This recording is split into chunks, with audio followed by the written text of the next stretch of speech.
What if I told you that on February 5th, 1971, a human being stood on the surface of the moon and hit a golf ball that's probably still flying? Stay with me, because the story of Apollo 14's lunar golf game is about joy, determination, and proving that even 240,000 miles from home, humans will find a way to have fun. It's February 5th, 1971, and astronaut Alan Shepard is standing on the moon. He's wearing a bulky white spacesuit that weighs more than he does. He can barely bend over. Moving is awkward. Breathing requires concentration. And he's about to do something absolutely ridiculous. He's going to play golf. But let's back up, because this moment is 10 years in the making. Alan Shepard was supposed to be a legend by now. In May 1961, he became the first American in space. Just 15 minutes of flight, a brief arc into the edge of space and back. But he was a hero, a pioneer, America's answer to Soviet cosmonaut Yuri Gagarin. Then his career hit a wall. An inner ear condition called Meniere's disease started causing severe vertigo and nausea. NASA grounded him. For years, Shepard watched from the sidelines as other astronauts went to space. He watched the Gemini missions. He watched Apollo 11 land on the moon. He was stuck on Earth, managing other astronauts' flights, slowly going crazy with frustration. But Shepard was stubborn. In 1968, he underwent experimental surgery. Doctors implanted a tube in his inner ear to relieve the pressure. It was risky. It might not work. But Shepard was willing to try anything. It worked. By 1969, Shepard was back. And in 1971, at age 47, he got his chance. NASA assigned him to command Apollo 14, the third mission to land on the moon. Now, here's where the golf club comes in. Months before the launch, Shepard had an idea. He was practicing at a golf course near Houston when it hit him. What if he brought a golf club to the moon? What if he showed the world that exploration doesn't have to be all serious and technical? What if he reminded people that joy and wonder are part of the human experience, even in space? He spoke with a club professional who helped him modify the head of a Wilson 6-iron golf club. Shepard smuggled it aboard in his personal kit.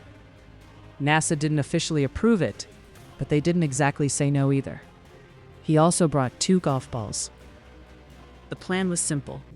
After completing all the serious scientific work, if there was time and if mission control allowed it, he'd hit a couple of golf balls, just for fun, just because he could. On February 5th, 1971, after Shepard and Edgar Mitchell had spent hours collecting rock samples, setting up scientific experiments, and completing all their assigned tasks, Shepard asked Mission Control for permission. "Houston, you might recognize what I have in my hand as the handle for the contingency sample return. It just so happens to have a genuine 6-iron on the bottom of it." Mitchell was skeptical. He later said he thought it was undignified. But Shepard was the commander, and after everything he'd been through, who was going to tell him no? The first swing was terrible. Remember, Shepard's wearing a spacesuit. He can't bend his knees properly. He can't turn his torso. He's basically swinging one-handed while trying not to fall over in 1/6 Earth's gravity. The ball dribbled forward maybe 40 yards. Shepard tried again. Same result. You can hear the frustration in his voice on the recording. Here he is, on the moon, and he's shaking golf shots like a weekend hacker. But the third swing connected. Miles and miles and miles, Shepard announced triumphantly. Was it really miles? Probably not. Later estimates suggest maybe 200 to 400 yards. But here's the beautiful thing. On the moon, there's no air resistance, no wind, 1/6 the gravity of Earth. That ball could theoretically roll for miles once it landed. It might still be rolling somewhere in the Framoro Highlands. The image is perfect. A tiny white golf ball arcing across the gray lunar surface. Earth hanging in the black sky above, bouncing in slow motion across a world where no grass will ever grow. Some people criticized Shepard. They said it was unprofessional, disrespectful to the serious nature of space exploration. Taxpayer money shouldn't fund golf games on the moon. But Shepard understood something those critics didn't. The moon missions weren't just about science and Cold War competition. They were about the human spirit, about what we can achieve when we dream big and work hard. And sometimes, achieving your dreams means taking a moment to celebrate, to play, to do something joyful, just because you can. That golf club head eventually came back to Earth. Today, it's in the USGA Golf Museum in New Jersey. The balls? They're still up there, somewhere in the moon dust. The only golf balls in existence not on Earth. Alan Shepard died in 1998. He lived long enough to see his moon golf shot become legendary. Every golfer who's ever shanked a shot and then nailed one perfectly knows that feeling. Shepard just did it 240,000 miles from home, in a spacesuit, with the whole world watching. Sometimes the most memorable moments aren't the most important ones scientifically.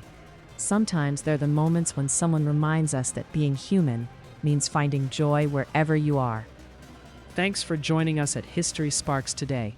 We find stories that prove history isn't just dates and facts.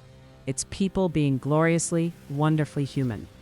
If you enjoyed learning about golf on the moon, subscribe so you never miss another story that brings history to life. You know what strikes me most about Shepard's story? He waited 10 years. 10 years of watching others live their dream while he was stuck on the ground. But he didn't give up. He found a way back.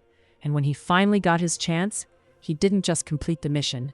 He made it memorable. What dream are you still holding on to? What goal seems impossible right now, but you're not quite ready to give up on? Maybe you're in your own waiting period, watching others achieve what you want, wondering if your chance will ever come. Shepard's story says, keep going, keep preparing, keep believing. Your moment might come when you least expect it. And here's the thing about family stories. They're full of these moments. Times when your grandmother didn't give up, when your father took a risk, when your mother found a creative solution to an impossible problem. Times when someone in your family did something joyful and memorable just because they could. And here's the thing about family stories. They're full of these moments. Times when your grandmother didn't give up, when your father took a risk, when your mother found a creative solution to an impossible problem. Times when someone in your family did something joyful and memorable just because they could. Do you know those stories? Have you asked your parents or grandparents about the dreams they chased, the setbacks they overcame, the moments when they did something just for the joy of it? These stories matter.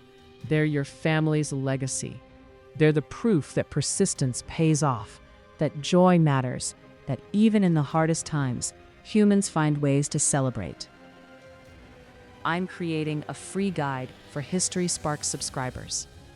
Something simple to help you capture these stories from your family before they're forgotten. The comebacks, the victories, the silly moments that became family legends. Would that help you preserve your family's version of hitting golf balls on the moon? Let me know in the comments, because your family's stories of perseverance and joy deserve to be remembered, just as Alan Shepard's lunar golf game does.